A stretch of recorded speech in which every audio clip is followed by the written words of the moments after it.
¿Qué pasa, gente? Madre mía, cómo subió el otro día el canal, ¿no? Lleva no sé cuántos meses que había 100 y pico visitas y de repente este último, no sé qué ha pasado por ahí, que ha subido a 4000 suscriptores también. Casi no subía y de repente he tenido casi 70 más. ¿Qué quiere decir esto? Que ahora vamos para abajo. Que a partir de ahora va a haber igual o peores vídeos. Y no importa, porque como decía mucho muchacho, es imposible caer desde abajo. Así que vamos con este vídeo, que lo va a ver nadie, porque evidentemente Gramsci, pues, o no lo conoce nadie o no le interesa a nadie. Así, entre nosotros, ¿vale? Para no alargarme y resumirlo en 10 segundos. Principios del siglo XX. Antonio Gramsci, uno de los fundadores del Partido Comunista de Italia. Incluso llegó a ser su secretario general. Le encarcelan en la época de la Italia fascista y escribe los famosos Quaderni. Y en uno de esos extractos es lo que se le llama el Príncipe Moderno. ¿El Príncipe Moderno por qué? Pues porque hace casi 500 años Maquiavelo escribió el famoso El Príncipe, que era un tratado de política, estaba dirigido a una persona, creo que era a uno de los Medici, para intentar él, de alguna manera, convencerle para trabajar como asesor político. ¿Y cómo le podía convencer? Pues diciéndole todos los pasos que había que seguir en política, tanto en lo político como en militar, para poder vencer a tus enemigos y para poder acumular la mayor cantidad de poder en tus manos. Y entonces Gramsci hace lo que se llama el Príncipe Moderno. Es decir, voy a hacer lo mismo, voy a intentar hacer un libro donde enseño cómo es la manera en que la política o los partidos tienen que dirigirse, encaminarse a conseguir el mayor poder. A mí me llama la atención que lo hiciera mientras él estaba encarcelado por un régimen, el de Mussolini, y es como, bueno, estás escribiendo algo que igual fácilmente Mussolini también lo puede utilizar para seguir en el poder, ¿no? Igual la época no es la mejor para escribir un tratado de cómo quedarse y perpetuarse en el poder y convencer a los tuyos y vencer a los que no son tuyos. Bueno, no han sido 10 segundos, pero empezamos. Libro de 3 partes. La primera me la pela, porque va contra Bullarín, a nadie le importa. Y las páginas que yo he elegido, los párrafos, están sobre todo en la segunda y la tercera parte. La primera de todas, página 160, que quería hablar porque, por lo visto, por lo que tengo apuntado, ya se me había olvidado, me recuerda a Twitter. Vamos a leer. Él habla del derecho. El derecho es el aspecto represivo y negativo de toda la actividad positiva de civilización llevada a cabo por el Estado. Bueno, él está diciendo que el Estado tiene su parte buena, ¿no? Que puede ser la educación u otras cosas, ¿no? Bueno, hoy en día, ¿no? Que se dice la sanidad, etcétera. Pero dice que el derecho es el aspecto represivo y negativo de toda la actividad positiva de civilización llevada a cabo por el Estado. Es decir, que lo malo del Estado es que tiene la parte represiva, que se basa en el derecho, en las leyes. Y él dice, a la concepción del derecho deberían incorporarse también las actividades premiadoras de individuos, de grupos, etc. Se premia la actividad laudable y meritoria del mismo modo que se castiga la actividad criminal. Y se castiga con formas originales, haciendo intervenir a la opinión pública como sancionadora. Bueno, ¿esto a qué nos recuerda? ¿A qué nos recuerda? Que venimos además de una semanita calentita con el tema Iker Jiménez. Es decir, con lo que viene a ser, se castiga con formas originales, haciendo intervenir a la opinión pública como sancionadora. ¿Qué es eso? Eso es Twitter, ¿no? Ya le han dicho a Cristina Fallarás, las propias feministas, que lo que está haciendo es una vergüenza señalar a la gente sin pruebas, con unas pruebas bastante cómicas, en este caso contra Errejón. Las propias feministas, no. Claro que la vía judicial a veces no da respuesta porque es ineficiente. Habilitemos otra vía paralela que puede ser tan o más disfuncional como esa, y que al final, bueno, pues pone en riesgo principios básicos de justicia, pone en riesgo la credibilidad de las mujeres y del movimiento feminista, porque, bueno, el mensaje que estamos comunicando es que, bueno, con el debido respeto, Cristina, pero una chapuza de mensajes anónimos publicados en Instagram son suficientes para acabar con la carrera de un hombre, y esto lo único que hace es darle alas al movimiento antifeminista, porque su discurso es que ahora vale con la palabra de una mujer. Esto es el discurso. Cristina. No sé, yo no publico denuncias, yo publico testimonios. En mis redes publicas no se publican nombres. Anónimos. Se publican testimonios, mensajes anónimos testimonios de mujeres Se mensajes publican anónimos testimonios de con mujeres. acusaciones hacia hombres que dan suficientes datos como para permitir identificarles, Cristina. Deixem parlar. Cristina, endavant. Decía que yo no publico denuncias. En mi red se publican testimonios de mujeres que han sufrido violencia sexual, estrictamente sexual, durante su vida, mujeres que han sufrido violencia de todo tipo, mujeres que han sufrido violencia en la infancia, violencia en el trabajo, violencia en la calle, en las fiestas, para generar una memoria colectiva. No recuerdo haber publicado ningún testimonio con nombres y apellidos y desde luego no me dedico a las denuncias, me dedico a la construcción de una memoria colectiva que sirva a la academia para saber cómo son estos casos, que no hay otro sitio donde contarlos. No es forma de hacer esto, Cristina, eso no es periodismo y lo estás haciendo precisamente en una cuenta de Instagram, porque una cuenta de Instagram personal no está sujeta al código deontológico periodístico, no tienes que investigar todos esos casos, porque además el hecho de que tú no incluyas sus nombres y que esto no sea en un medio, bueno, en algo que está reconocido como un medio de comunicación, te permite justamente no investigar nada de las acusaciones que estás haciendo, porque al ritmo yo que no publicas... hago... Cristina, yo no hago periodismo en mi cuenta, ni intento hacer periodismo. Y no tengo nada que investigar, porque si no me dan nombres, no puedo investigar a esos nombres. Quiero decir, a mí nadie me da el nombre de quien me hablan y desde luego no hago periodismo, estoy haciendo una construcción. Da igual, Cristina, porque es que esto... No sé, claro, es que no sé de qué sé.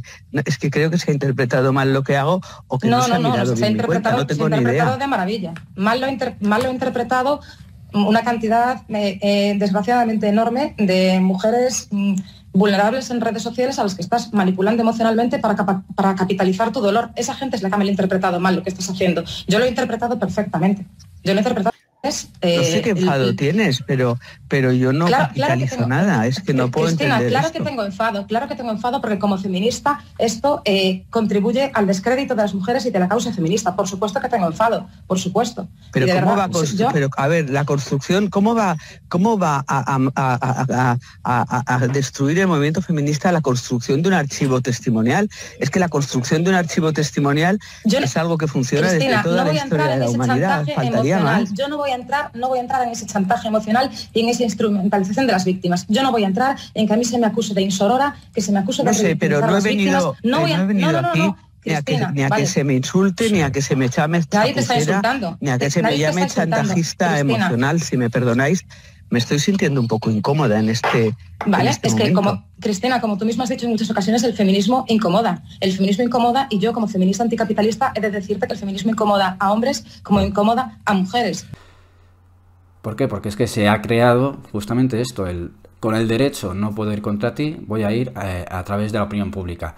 Y con Iker Jiménez, ¿no? Esta semana ha sido increíble. Todos los medios, tanto de izquierdas como de derechas, han difundido una noticia falsa o una noticia equivocada o un bulo, como lo queréis llamar, sobre el parking de Bonaire, que tras la Dana se inundó el parking y creían que había un montón de gente dentro y que no había podido salir, que había fallecido. Bueno, pues Iker fue uno de los tantos periodistas que dijeron que allí había probablemente muertos, ¿no? Algunos medios y algunas gentes de estas que son portavoces de la izquierda parlamentaria o lameculos de esta, decían que Iker Jiménez, que es que era el mayor difusor de bulos por esta noticia, que lo habían dicho todos. Bueno, pues este era el loco Iker Jiménez que difunde bulos. Pues fijaros, ¿no? Que Gramsci, sin saber lo que era Twitter, ni las redes sociales, ni los medios de comunicación en televisión, etcétera, cómo acertó en lo que es utilizar a la opinión pública, que es lo que se utiliza en Twitter. Se intenta señalar a alguien para que toda esa avalancha de gente vaya contra una persona, que siempre digo yo, a ver, Twitter, ¿cuántos millones hay? Twitter, nos creemos que es la sociedad y muchas veces Twitter no es la sociedad, ¿eh? En España somos más de 40 millones. ¿Cuánta gente habla de política por Twitter? Luego para que relativicemos también, ¿eh? De todas maneras. A ver, siguiente. Y en la página 188, Gramsci definía muy bien lo que está ocurriendo ahora con algunas izquierdas que no quieren reconocer que se les está acabando el chollo. Izquierdas que han vivido muy bien hablando todo el día de feminismo, de identitarismos, y se les ha olvidado completamente la clase obrera o la han dejado como la última prioridad. Y esta gente ahora se está revolviendo y acusando de facha a todo lo que no piensa como él, incluido aunque esa gente que no piensa como él son de izquierdas también, pero que ya no compran su discurso. Bueno, pues vamos a ver qué decía Gramsci y a ver si os suena a esta descomposición de este grupúsculo de la izquierda. De hecho, este grupúsculo de la izquierda, muchos de estos son políticos, diputados, son dirigentes de partidos como Sumar, como Podemos, etcétera. Vamos a ver lo que decía Gramsci, a ver si os suena, si os recuerda a la actualidad. Los viejos dirigentes intelectuales y morales de la sociedad sienten que se les hunde el terreno bajo los pies. Se dan cuenta de que sus prédicas se han convertido precisamente en prédicas, es decir, en algo ajeno a la realidad, en pura forma sin contenido, en larvas sin espíritu. De aquí su desesperación y sus tendencias reaccionarias y conservadoras. Es decir, el estar continuamente diciendo que lo que no es como tú es facha. Llega un momento que ya te estás convirtiendo en un reaccionario y en un conservador. La forma particular de civilización, de cultura, de moralidad que ellos han representado, es decir, este relato cultural, discurso cultural, la forma particular de civilización, de cultura, de moralidad que ellos han representado se descompone.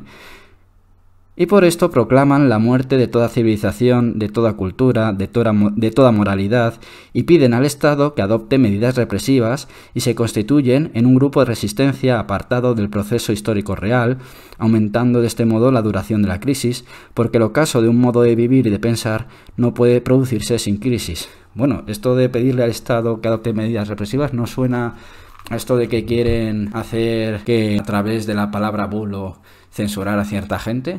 Bulo cuando es de un lado, cuando es del otro no. Esto de adoptar medidas represivas no suena a estas propuestas de intentar censurar a gente que no piense como el PSOE o como Podemos o como Sumar. ¿No suena un poco? ¿No suena que este tipo de gente está pidiendo medidas represivas contra los que van en contra de su discurso? Os suena un poco, ¿no? Por otro lado, los representantes del nuevo orden en gestación, por odio racionalístico contra lo viejo, difunden utopías y planes descabellados. ¿Cuál es el punto de referencia para el nuevo mundo en gestación? El mundo de la producción, el trabajo. En la base de todos los análisis de las instituciones morales e intelectuales a crear y de los principios a difundir debe existir el máximo utilitarismo. La vida colectiva e individual debe organizarse con vistas al máximo rendimiento del aparato productivo. El desarrollo de las fuerzas económicas sobre las nuevas bases y la instauración progresiva de la nueva estructura resolverán las contradicciones que no pueden dejar de existir y al crear un nuevo conformismo desde abajo permitirán nuevas posibilidades de autodisciplina, es decir, de libertad incluso individual. Bueno, es decir, que a través de esta crisis que va a tener parte de la izquierda, porque hay otra parte de la izquierda que ya no tenemos esa crisis, ya se nos pasó. A través de esa crisis probablemente volvamos al origen, ¿no? Al trabajo, a lo que es la clase obrera. De esa clase obrera es como podremos volver a construir lo que siempre hemos sido, ¿no? El elemento político, el pensamiento de los de abajo. Los de abajo frente al Estado, los de abajo frente a la empresa. Y ahora vamos con el pensamiento de Gramsci, con sus ideales, con cómo él cree que se puede formar un Estado socialista. O, en este caso, hablando de él, un Estado gramsciano, ¿no?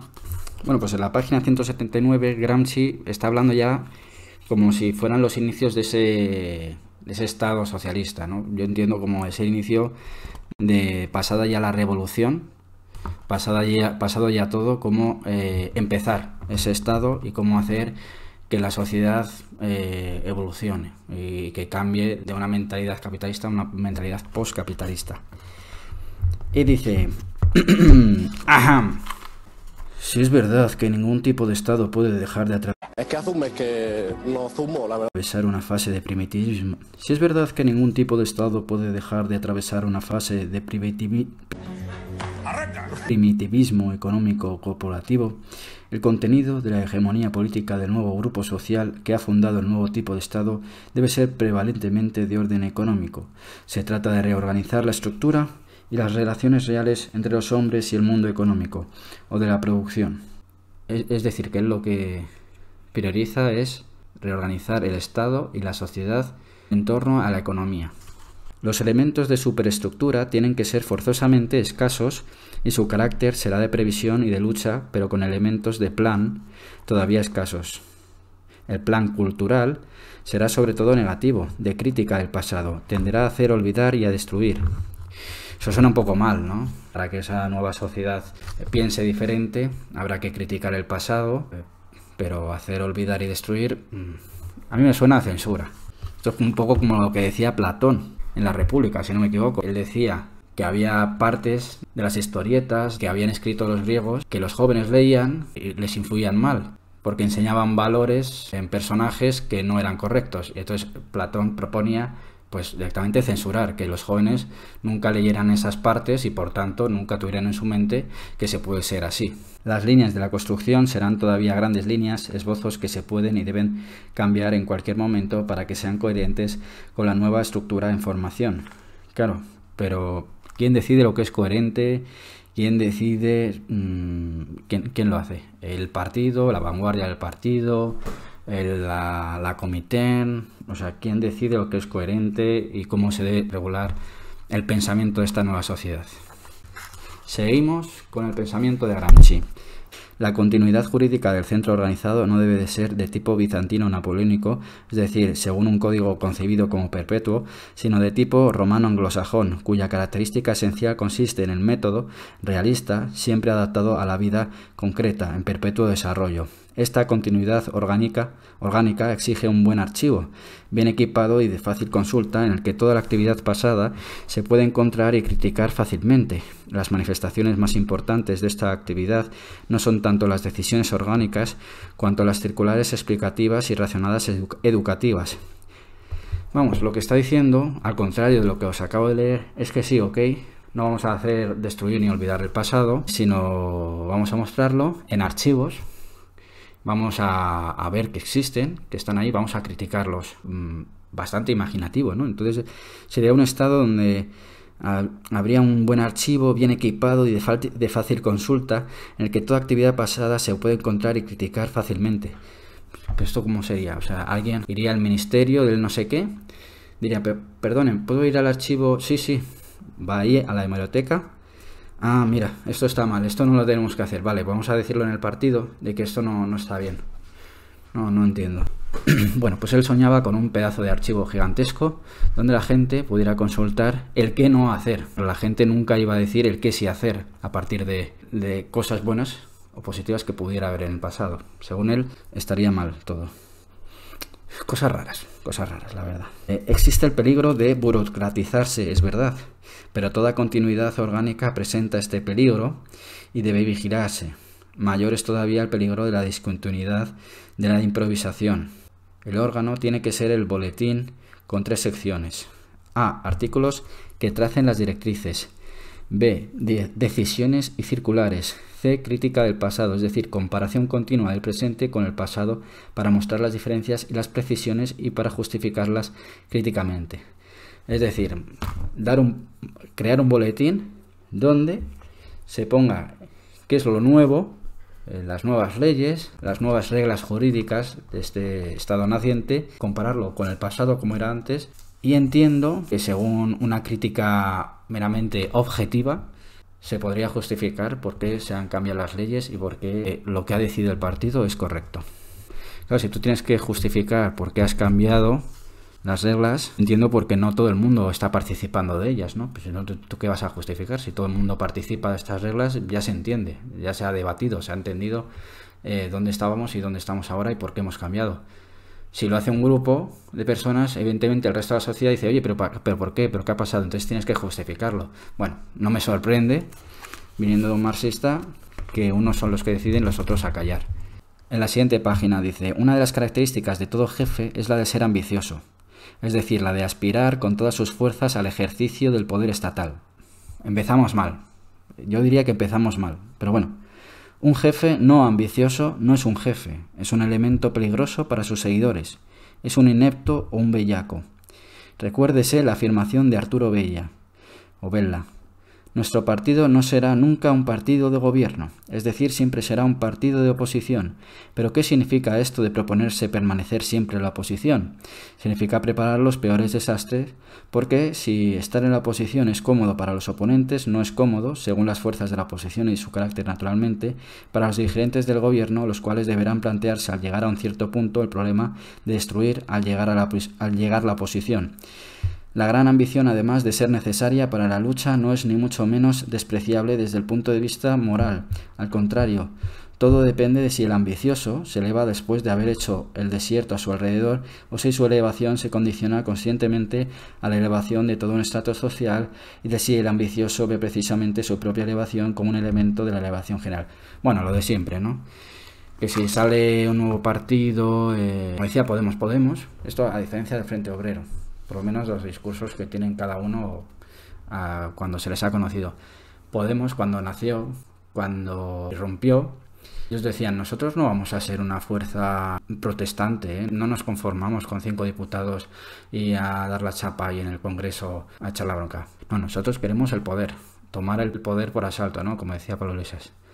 El Frente Obrero, sin embargo, dice, no, nosotros sí nos presentamos a las elecciones, ok, pero nosotros no tenemos intención de estar en el poder. Nosotros lo que tenemos en todo caso es intención de estar en el Congreso y no vamos a pactar con nadie, no vamos a hacer caso a nadie, vamos simplemente a estar para molestar. Son dos formas, según Gramsci, no, tú tienes que ser ambicioso, es decir, estilo Pablo Iglesias, que además una de las razones por las que yo he leído a Gramsci es porque Pablo Iglesias y Monedero siempre hablaban de él. Pues Pablo Iglesias, su estilo era, no, yo voy a por todas, yo quiero ganar. Claro, lo que pasa es que dice Gramsci, esto Pablo Iglesias no se acordaba, debe ser. Lo que decía Gramsci es, si una vez has llegado tan arriba, si lo que tú has hecho es un desierto alrededor, si tú has ido junto con la gente, si tú te has llevado a la gente contigo, bueno, pues está claro que no. Pablo Iglesias, cuando llega al poder, ya había unas cuantas cabezas cortadas, fundadores que ya no estaban a su lado, gente que estuvo y ya no le seguía, justamente un desierto a su alrededor. Y el estrato social que le acompañaba, ¿no? Que seríamos a lo mejor la clase obrera, etcétera, la clase trabajadora.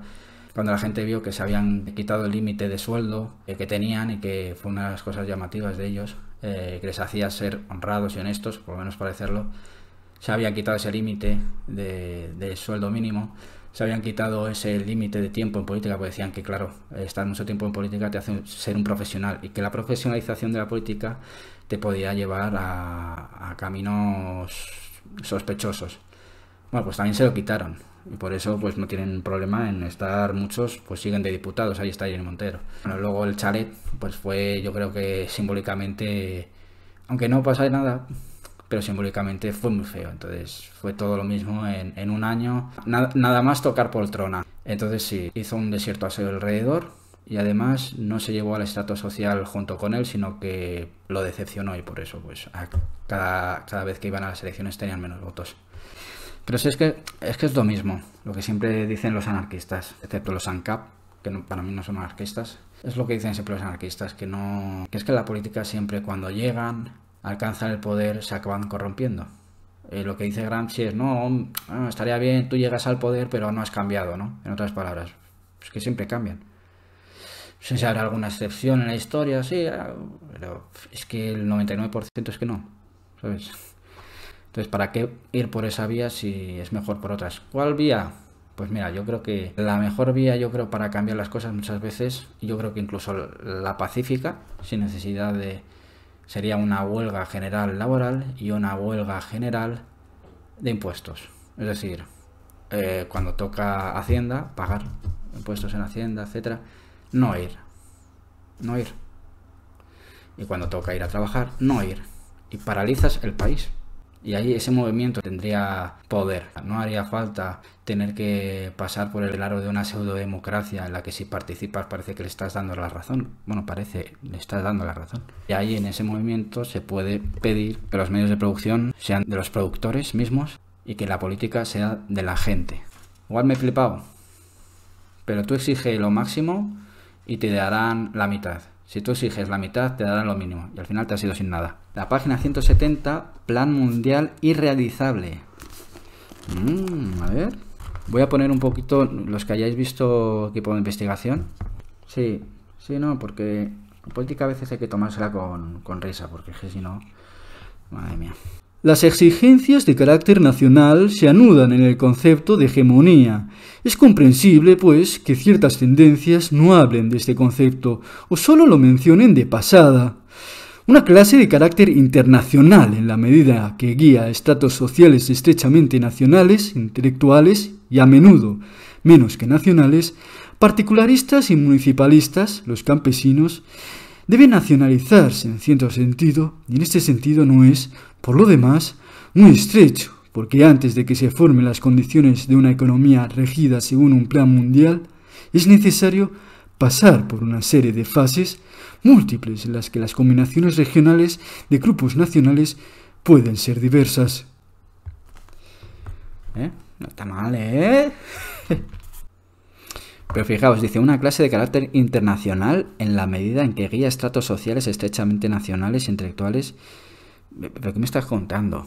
Es que ya están los comunistas, ya está. No, mira, es que, mira, desde Rusia, ¿no? En aquella época desde Rusia, ahí nos van a decir qué tenemos que hacer, cuál es lo mejor, porque claro, nos gusta mucho a nosotros de arriba abajo, la jerarquía, entonces, de verdad, no.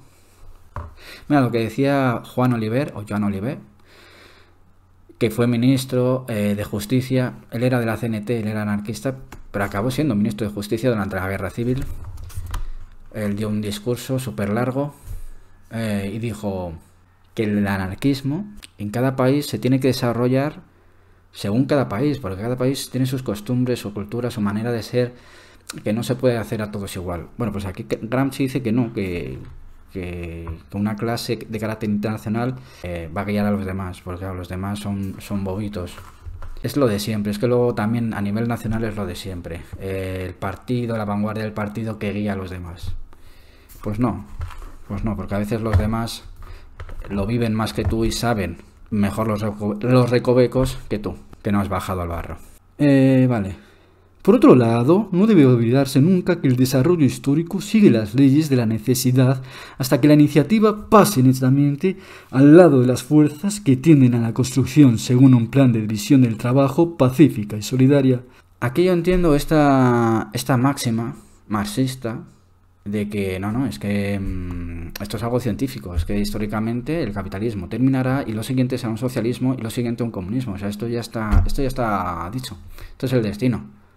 Entonces él lo que dice es que pues el desarrollo histórico lo que va a seguir son las leyes de la necesidad y que van a pasar al lado de las fuerzas que tienden a la construcción según un plan de división del trabajo pacífica.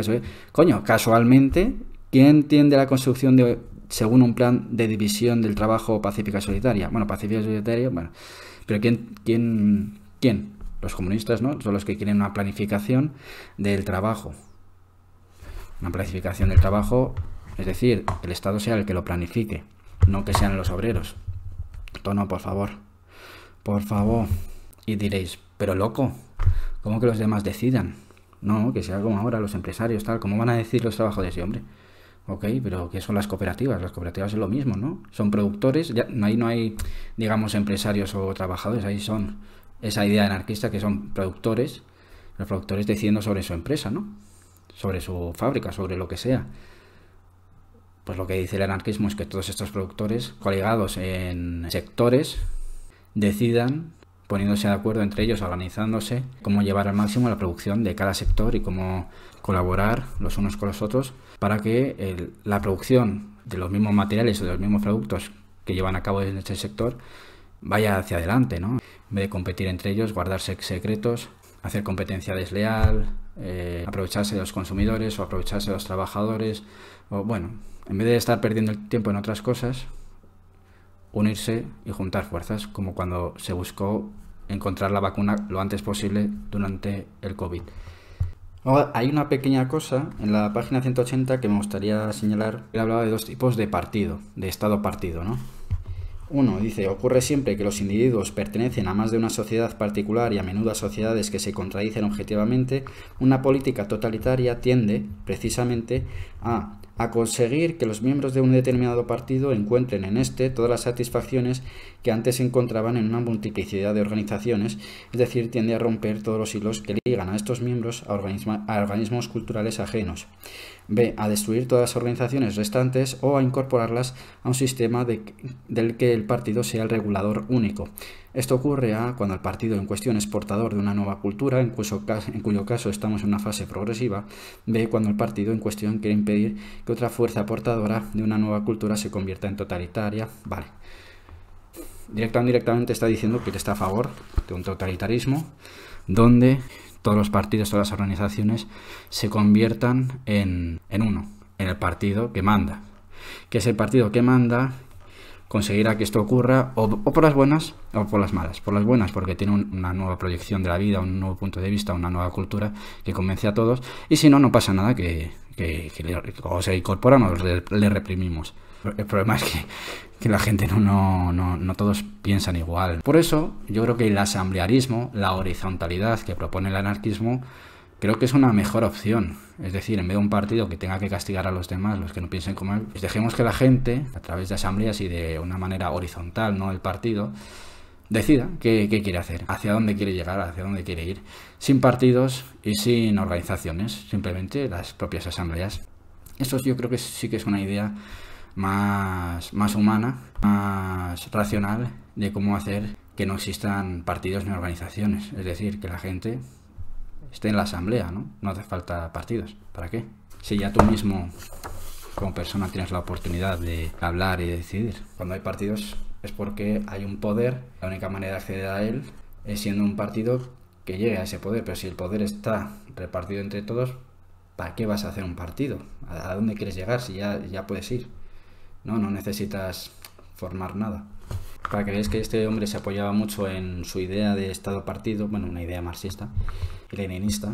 Él decía en la página 185, en el mundo moderno, un partido lo es integralmente y no como ocurre una fracción de un partido mayor, cuando es concebido, organizado y dirigido con unos modos y unas formas que le llevan a desarrollarse integralmente en un Estado integral y no en un gobierno técnicamente entendido. Pues, o sea, que el partido no sea el gobierno, es que forme parte del Estado, de arriba abajo, y en una concepción del mundo. El desarrollo del partido en Estado influye sobre el partido y exige de él una reorganización y un desarrollo constantes, del mismo modo que el desarrollo del partido y del Estado en concepción del mundo, es decir, en transformación total y molecular, individual, de los modos de pensar y de operar, influye sobre el Estado y sobre el partido, obligándolos a reorganizarse continuamente y planteándoles problemas nuevos y originales a resolver. Es evidente que esta concepción obstaculiza el desarrollo práctico a causa del fanatismo ciego y unilateral de partido, en este caso de secta, de fracción de un partido más amplio en cuyo seno se lucha, es decir, por la falta de una concepción estatal, una concepción del mundo capaces de experimentar un desarrollo porque sean históricamente necesarias. Es decir, lo que está diciendo partido-estado es lo mejor que hay. Lo único, eso sí, he de reconocer que en el partido hay luchas internas y que hay veces que cuando la sociedad cambia y debe de cambiar el estado-partido, no va a cambiar porque hay gente que es muy fanática del partido. Y ahí es donde entran las contradicciones, en mi opinión, la contradicción de Gramsci. Estás proponiendo algo que ni tú mismo te lo crees. Y hablando de asambleas, la página 187 dice una asamblea en la plaza pública, por ejemplo, es distinta a una asamblea en sala cerrada, y una asamblea sindical de categoría profesional, etc. Una reunión de oficiales de Estado Mayor será muy diferente de una asamblea de soldados de todo un pelotón. No, de un pelotón. Y es verdad, por eso el anarquismo, Gustavo Bueno lo llamaba más que anarquismo, anarcosindicalismo, al movimiento. Es verdad que el anarquismo lo que propone son asambleas, como dice él, una asamblea sindical de categoría profesional. Claro, no es lo mismo, por ejemplo, una asamblea que trata sobre la fábrica que una asamblea que trata sobre tu comunidad de vecinos, que una asamblea que trata sobre un barrio o una zona del barrio. Es decir, no es lo mismo simplemente porque no son los mismos temas y no es lo mismo porque no es la misma gente. Es decir, una reunión de oficiales de Estado Mayor será muy diferente a asamblea de soldados de un pelotón. En este caso diría que es diferente al de un pelotón porque el pelotón no tiene poder para decidir sobre ellos. El pelotón tiene que obedecer lo que decidan la otra asamblea, que es la de el Estado Mayor. Claro, si tú le das el poder al pelotón, pues sí, pues será lo mismo. Más amplio, pero será lo mismo. Aunque yo he de decir que en este punto, en lo militar, no soy demasiado cercano al anarquismo. Creo que los militares se necesitan decisiones rápidas. Pueden ser malas, cierto, pero se necesitan decisiones rápidas. No puedes estar en asambleas. En eso sí que soy un poquito... Joseph Vissarionovich, Dostoyevsky, Stalin. Sí, lo he tenido que leer. Y no sé, a ver, hay más partes, pero tampoco quiero daros la chapa ni hacer un pedazo de vídeo largo. Bueno, creo que habla un poco de todo, ¿no? De Gramsci convertido en la actualidad, de las ideas de Gramsci, de Estado-Partido, de Gramsci respecto a lo internacional y lo nacional, de Gramsci comparado su ideal con el anarquismo incluso. Un poquito de todo, es que tampoco os quiero dar la chapa. Nada, pues, habéis dicho que habéis votado en encuesta que hablara de este libro, trabajo hecho. Por cierto, por si tenéis alguna duda, yo estoy bien. Yo estoy bien. Y nada, comprad pan, que Minardo va a sobrar. Venga, hasta luego, buen día. Y hablaban de igualdad. ¿Quién nos guiará? ¿Quién nos guiará? ¿Quién nos guiará?